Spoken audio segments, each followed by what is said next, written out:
Income tax department से एक message आता है और पहली रिएक्शन होती है डर।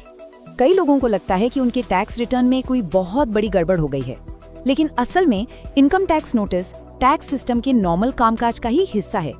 इस बातचीत में हम यही समझेंगे कि इनकम टैक्स नोटिस का मतलब क्या है और बिना घबराए इसका सही जवाब कैसे दिया जाए। ज्यादातर लोग यही मानते हैं कि नोटिस का मतलब हमेशा कोई जुर्माना या कानूनी कार्रवाई होता है, पर सच तो ये है कि मामला अक्सर इससे काफी अलग होता है। ज्यादातर मामलों में नोटिस का सीधा सा मतलब होता है कि टैक्स डिपार्टमेंट को रिटर्न या फाइनेंशियल रिकॉर्ड से जुड़ी किसी जानकारी पर और क्लैरिफिकेशन चाहिए। बस ये जानकारी खास तौर पर उन लोगों के लिए जरूरी हो जाती है जो फ्रीलांसर हैं, छोटे बिजनेस के मालिक हैं या फिर कोई भी ऐसा व्यक्ति जो अपना टैक्स रिटर्न खुद ही संभालता है। देखिए, इन नोटिस को सही ढंग से समझना इसलिए जरूरी है ताकि बेवजह की पेनल्टी से बचा जा सके, और जब सही समय पर सही जवाब जाता है तो ये पक्का हो जाता है कि टैक्स रिटर्न वैलिड है और कंप्लायंस रिकॉर्ड भी एकदम साफ सुथरा बना रहता है। तो सवाल ये उठता है कि आखिर ये इनकम टैक्स नोटिस है क्या, ये क्यों जारी किया जाता है और किसी को इस पर असल में कब और कैसे ध्यान देना चाहिए। चलिए इसमें थोड़ा और गहराई से उतरते हैं। अगले कुछ मिनटों में हम एक एक करके समझेंगे कि नोटिस का असल मतलब क्या है, ये सिस्टम काम कैसे करता है और वो कौन सी आम गलतफहमियां हैं जो लोगों को अक्सर परेशान करती हैं। अगर सीधे शब्दों में कहें तो income tax notice tax department और टैक्स पेयर के बीच एक ऑफिशियल कम्युनिकेशन है। ये किसी गलत काम का आरोप नहीं है, बल्कि अक्सर ये जानकारी को वेरीफाई करने या कोई क्लैरिफिकेशन मांगने का एक रिक्वेस्ट होता है। और यहाँ एक दिलचस्प बात यह है कि ये पूरा सिस्टम सजा देने के लिए नहीं, बल्कि बातचीत करने और जानकारी को वेरीफाई करने के लिए बनाया गया है। सरकार का टैक्स पेयर्स चार्टर भी इसी बात पर जोर देता है। डिपार्टमेंट का मकसद सिर्फ कंप्लायंस को पक्का करना है और एक नोटिस उसी प्रोसेस का एक छोटा सा हिस्सा है। तो सवाल ये है कि डिपार्टमेंट आखिर ये नोटिस भेजता ही क्यों है? दरअसल टैक्स सिस्टम रिटर्न में दी गई जानकारी का मिलान बैंक, म्यूचुअल फंड जैसी कई जगहों से मिले डेटा से करता है। जब भी इन दोनों में कोई अंतर नजर आता है तो बस उसी पर क्लैरिफिकेशन मांगने के लिए एक नोटिस जारी हो जाता है। चलिए कुछ सबसे कॉमन नोटिस को समझते हैं। पहला है सेक्शन 139(9). इसका सीधा सा मतलब है कि रिटर्न में कोई जानकारी छूट गई है या गलत है। दूसरा है सेक्शन 143(1). ये बस एक सूचना है जो बताती है कि डिपार्टमेंट की कैलकुलेशन के हिसाब से या तो रिफंड बन रहा है या फिर और टैक्स देना है। तीसरा है सेक्शन 143(2), जिसे स्क्रूटनी नोटिस कहते हैं। इसका मतलब है कि रिटर्न की थोड़ी गहराई से जांच की जाएगी। और आखिर में सेक्शन 148 का नोटिस तब आता है जब डिपार्टमेंट को लगता है कि कोई इनकम रिपोर्ट नहीं की गई है। अच्छी खबर ये है कि ज्यादातर नोटिस का जवाब ऑनलाइन दिया जा सकता है। तो चलिए ई फाइलिंग पोर्टल पर जवाब देने की प्रक्रिया को स्टेप बाय स्टेप समझते हैं। ये पूरी प्रक्रिया सिर्फ 6 आसान स्टेप्स में पूरी हो जाती है। सबसे पहले पोर्टल पर लॉगिन करना है, फिर अपना नोटिस देखना है, जवाब तैयार करके सबमिट करना है और आखिर में उसे ई वेरीफाई कर देना है। चलिए इसे एक एक करके देखते हैं।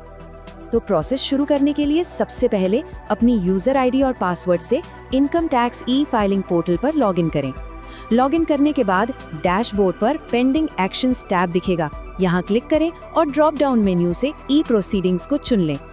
इस पेज पर सेल्फ पर क्लिक करना है। यहाँ वो सभी नोटिस दिखेंगे जो सीधे पैन नंबर पर जारी हुए हैं।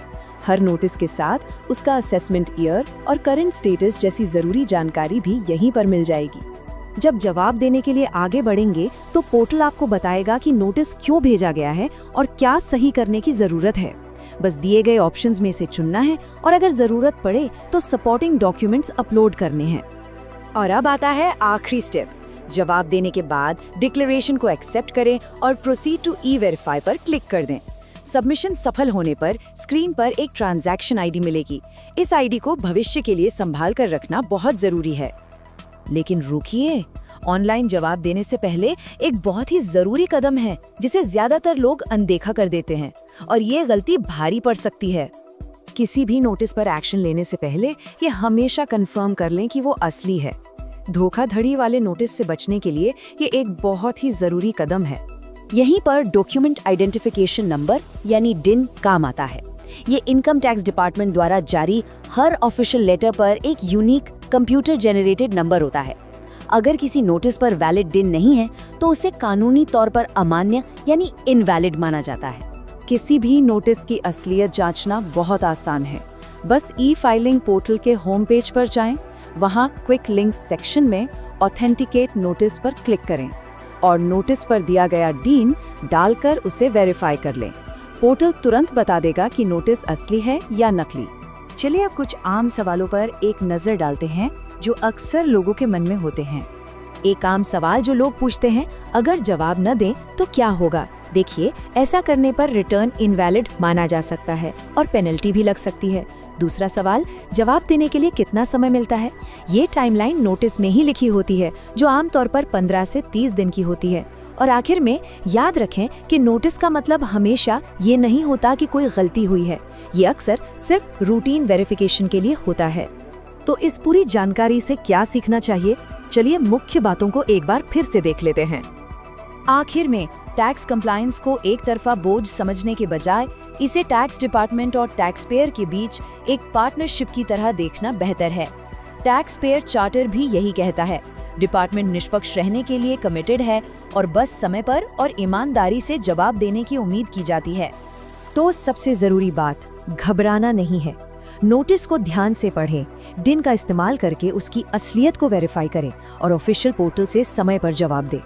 इन बातों को जल्दी समझने से भविष्य की कई उलझनों और समस्याओं से बचा जा सकता है। तो अब सवाल ये है, क्या इस प्रक्रिया को समझने के बाद टैक्स कंप्लायंस एक बोझ के बजाय एक व्यवस्थित बातचीत जैसा नहीं लगता?